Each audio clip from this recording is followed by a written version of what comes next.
Hey guys, this video is episode 2 of my building series, Building Mandalore in LEGO.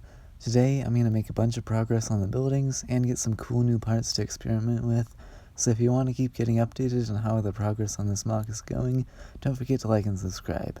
But with that, let's jump into the building. I figure I'll start off with this update with a parts haul. I went to Bricks and Minifigs on New Year's Eve just to get one last refill of this pumpkin bucket, and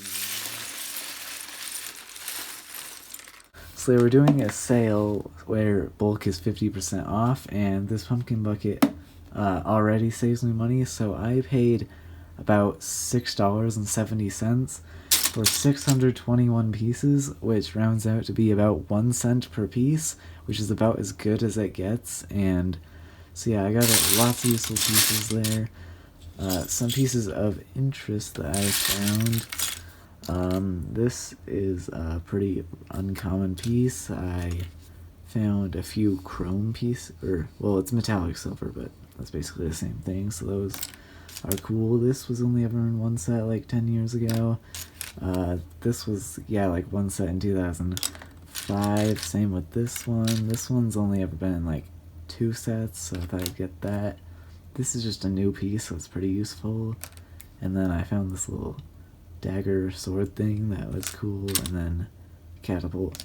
So I got a few good rare pieces for an insane deal, and that was great.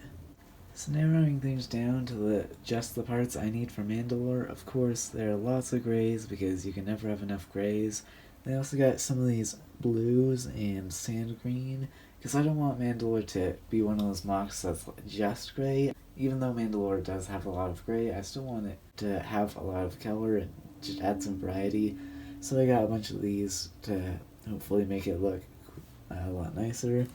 Then I also got some window pieces, because especially for the throne room, I'm going to need a lot of clear pieces to make that, so I thought I should start preparing now. So here's what the MOC is looking like right now, and since I've already done most of the foundations, I can start right off with the buildings. I went building by building, throwing together whatever looked good. The pattern on this spring-loaded shooter room is perfect for Mandalorian architecture, so I used them to make a door. In the Clone Wars, you don't really see much of the city, just some buildings behind the battle, so I have a lot of creative liberty with my designs.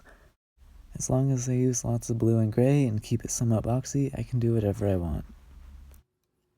Unfortunately, I already ran out of my blue panels, so I stole one from another building closer to the battle and made it look broken. This probably won't be the last time I have to do this, but maybe I'll get lucky and not run out of pieces. My bricklink order just arrived, so let's see what parts I got. As you can see, not all of this is for Mandalore. These parts are mostly for my armored assault tank, and I think too for my AT-RT.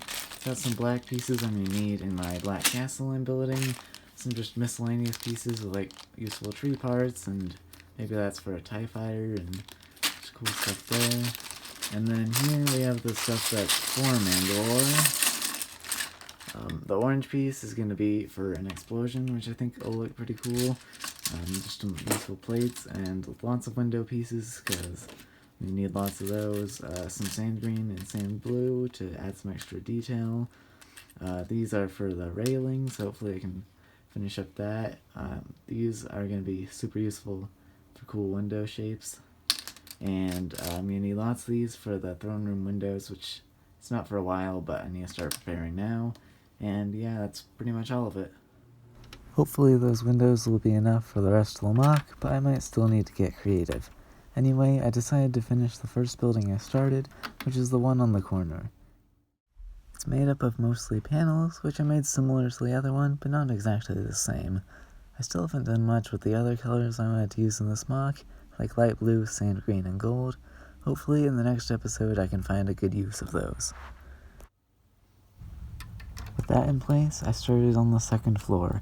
I ended up having to build it upside down because I wanted to use one of the corner slopes I got, so I used a stud reversal technique on top so I can attach it later. The only problem is that the corner window is dark because it has bricks behind it while the others don't.